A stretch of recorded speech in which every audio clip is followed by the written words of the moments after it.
So lately, when it comes to net neutrality, we've talked a lot about momentum states have made towards protecting net neutrality.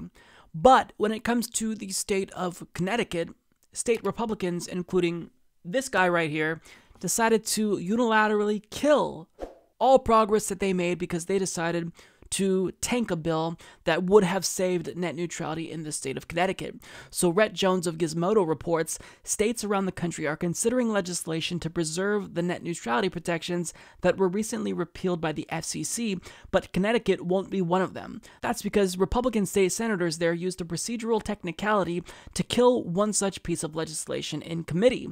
Last week, Connecticut's Energy and Technology Committee took up consideration of a bill that would have given the state authority to regulate its own internet, a first step toward reinstating the type of protection against internet fast lanes that the FCC voted to destroy last year. But Senator Paul Formica, the Republican co-chairman of the committee, elected to employ a rule that ensured the bill wouldn't get a proper vote. According to the Connecticut Post, Democrats have a majority in the overall committee, but on the Senate side, it's tied. Formica used his authority to require a vote among the senators before it could be considered by the representatives in the House.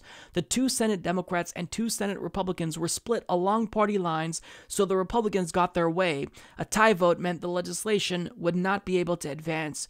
Democratic Senator Gary Winfield told the Post that this kind of tactic was highly unusual, and he lamented the fact that the bill won't get a fair shot at an up or down vote.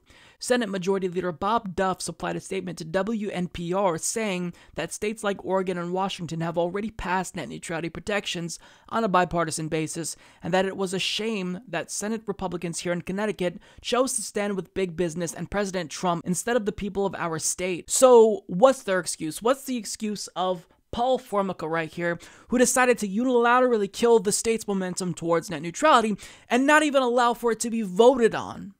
Well, their excuse is that they're being the good guys here because they're just protecting the state from future litigation, because they know that since the FCC preempted states and blocked them from passing their own net neutrality laws, the state would inevitably be sued if this ever passed. So you're welcome. He's stopping you from doing anything. Now, is it true that the state of Connecticut would probably be sued in the event this bill were to pass?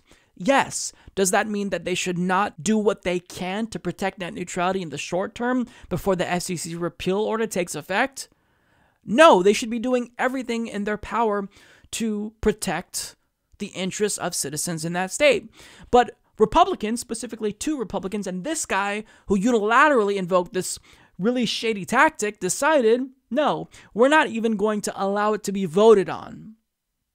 You're welcome. We're protecting you from a lawsuit. So if you live in the state of Connecticut and this happened to you, this is the individual you have to thank. You should protest this. You should call his office and let him know that he will lose his job when he's up for re-election because of what he did. He is brazenly shilling for the telecom industry. Brazenly. Anyone who is against net neutrality is only against it because A, they don't know what net neutrality is or why it's important, or B, they're just shills for the industry.